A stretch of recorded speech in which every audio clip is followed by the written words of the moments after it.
Today's news report is very difficult. The sun will not be out and the ice is very slippery. Remember this, that do not let any of your children come in. It is going to be very cold. I can't handle this terrible distress. Snowflakes will come down and it will be very hard to run.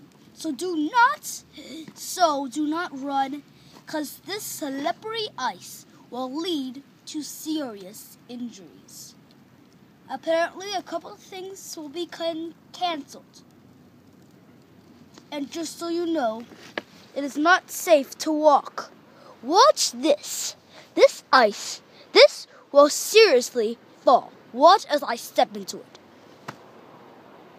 For now, it is hard, but soon it will be very soft.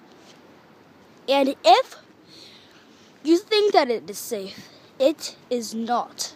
Because every day, every night, terrible things will be going on. This is News Report 321, saying it is not safe.